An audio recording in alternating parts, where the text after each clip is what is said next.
तो दिल्ली में संसद के विशेष सत्र का आज तीसरा दिन है और नई संसद में मंगलवार को पेश महिला आरक्षण विधेयक पर आज चर्चा होगी।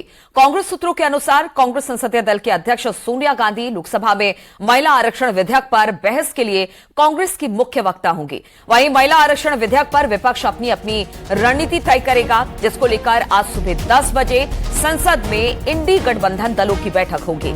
इस संसद में विपक्ष महिला आरक्षण विधेयक पर अपनी रणनीति तय करेगा। साथ ही इसके बाद सुबह 10:30 बजे कांग्रेस के लोकसभा सांसदों की भी बैठक होने वाली है। तो महिला आरक्षण विधेयक पर आज चर्चा होगी। उससे पहले इंडी अलायंस अपने तरीके से इस पूरे मामले पर स्ट्रेटेजी बनाने की कोशिश करेगा और इसके अलावा कांग्रेस के लोकसभा सांसदों की भी एक बैठक आज होने वाली है। कांग्रेस की तरफ से आज की मुख्य वक्ता सोनिया गांधी होंगी।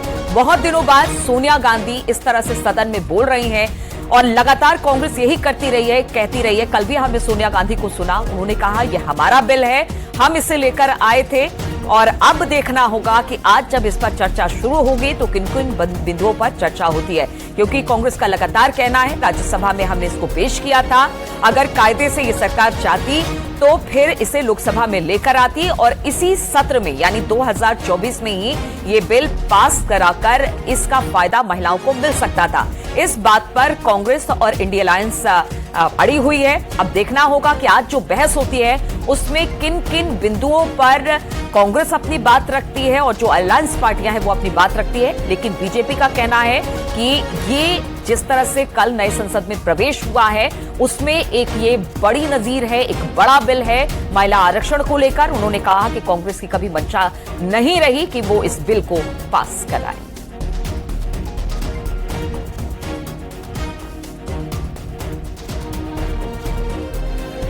तो आज क्या होने वाला है? महिला आरक्षण बिल पर चर्चा होने वाली है। सोनिया गांधी कांग्रेस की तरफ से मुख्य वक्ता होंगी। विपक्षी पार्टियों की क्या रणनीति रहेगी, इसी पर बातचीत करने के लिए विनीत, सुशील और फराह, 3 सहयोगी हमारे साथ दिल्ली से जुड़े हुए हैं। सबसे पहले फराह के पास चलेंगे। फराह, आज का दिन बहुत बड़ा है। कल जिस तरह से महिला आरक्षण बिल को पेश किया गया लोकसभा में, अब इस पर आज चर्चा होनी है, लेकिन कांग्रेस का कहना है यह हमारा बिल है, अगर इसे चाहते तो राज्यसभा से लोकसभा में लेकर आते। लेकिन जो बीजेपी है यानी कि एनडीए है, उसका कहना है कि हमने इस बिल को पेश किया है, हमारी पूरी मंशा है महिला आरक्षण को आगे लेकर जाना। कांग्रेस की किसी तरह से मंशा नहीं है। तो आज जब आज का दिन शुरू होगा, बहस शुरू होगी, तो हम देखेंगे कि बहुत ज्यादा गहमा गहमी रहने वाली है।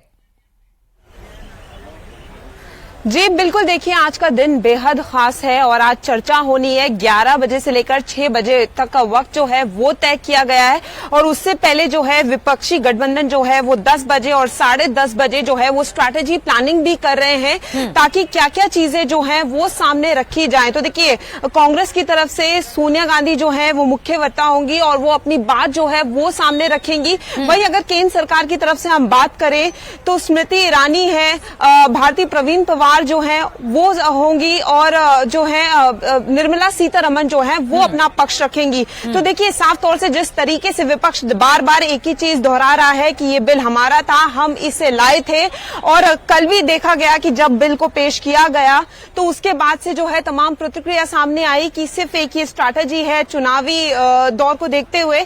तो इसी को लेकर आज देखना होगा कि क्या बातें जो है वो रखी जाती है। ठीक है, सुशील भी हमारे साथ जुड़े हुए हैं। सुशील, जिस तरह से अगर महिला आरक्षण बिल की बात की जाए, 1996 में इसे लाया गया, 27 साल का इंतजार है, एक बार फिर से इसे लोकसभा के पटल पर रखा है एनडीए ने और लगातार उनका यही कहना है कि हम इसको आगे बढ़ाएंगे।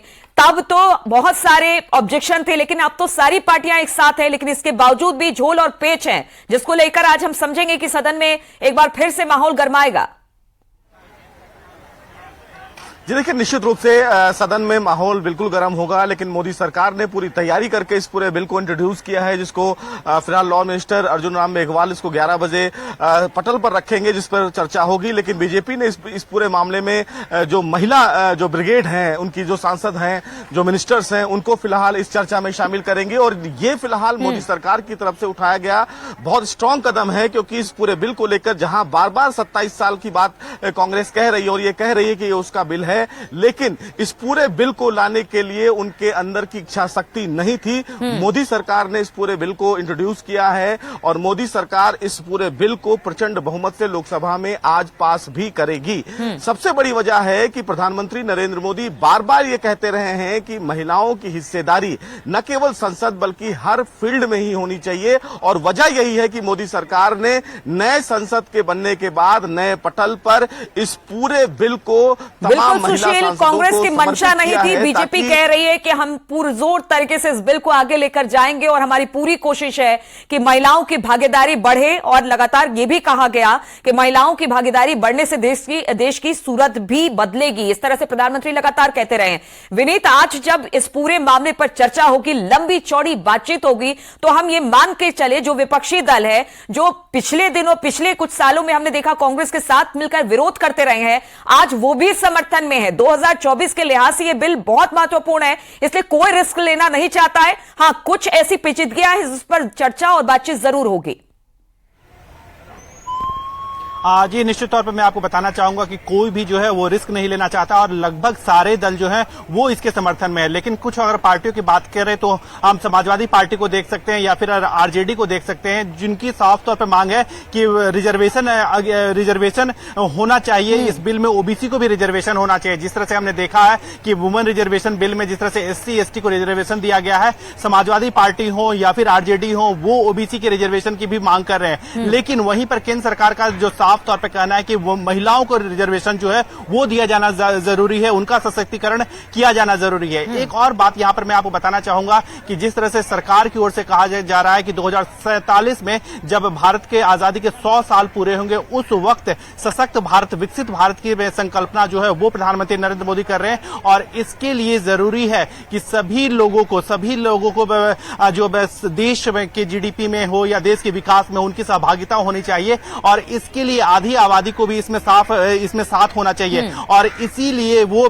उनके रिजर्वेशन की बात कर रहे हैं। यहां पर अगर हम देखें तो हमने हमारी बात कई केंद्र सरकार के मंत्रियों के साथ हुई, उनका भी यह साफ तौर पर कहना था कि प्रधानमंत्री नरेंद्र मोदी हमेशा महिला सशक्तिकरण को लेकर के काम करते हैं। चाहे उन्होंने बेटी बचाओ बेटी पढ़ाओ योजना की शुरुआत की हो, इसके साथ ही साथ अगर हम बात करें उज्ज्वला योजना की बात की हो या फिर शौचालय योजना की बात की हो, वो सारी जो योजनाएं हैं, मुद्रा योजना हो या फिर कोरोना बीजेपी की मंशा यही है कि अगर वो बिल लेकर आई है और महिलाओं के सशक्तिकरण की बात कर रही है तो उस बिल को आगे बढ़ाएगी। लेकिन सुशील, सबसे बड़ी बात है एक आध दो बिंदु जो कल हमने देखा कि किस तरह से महिला आरक्षण को लेकर संशोधित तरीके से इसे सदन पर रखा गया और आज इस पर चर्चा होगी। उसमें परिसीमन को लेकर सबसे पहले विपक्ष सवाल उठा रहा है कि परिसीमन होगा, जनगणना होगी, उसके बाद इसे इंप्लीमेंट में लाया जाएगा, यानी 5-7 साल का और वक्त लग जाएगा।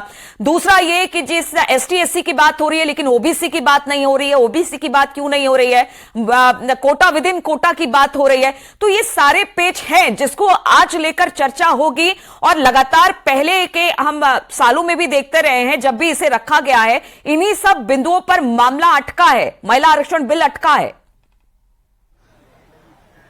देखिए, सबसे बड़ी बात यह है कि पहले तो कांग्रेस की तरफ से इस बिल को इंट्रोड्यूस नहीं किया गया। उनकी तरफ से इस पूरे मामले में यह कहा गया कि चूंकि इस पूरे मामले में कुछ ऐसे विपक्ष की उनकी पार्टियां थी जिनको उनको खुश करना था, अब ऐसे में अब उनको इस बिल में कोई कमी तो निकालनी है। लेकिन सबसे बड़ा सवाल है कि इस बिल की इच्छा शक्ति के द्वारा सदन के पटल पर लाना। मोदी सरकार ने वो बड़ा काम किया, वो स्टेक लिया और इस पूरी प्रक्रिया को लेकर आगे की रूपरेखा तय की। जो 129वीं सूची में उन्होंने अमेंडमेंट किया है उसमें साफ तौर से कोटा अंडर कोटा ही रखा है, यानी कि SC ST के अंतर्गत जो भी फिलहाल अब रिजर्वेशन सीट मिलेगी वो उसी के अंतर्गत मिलेगी।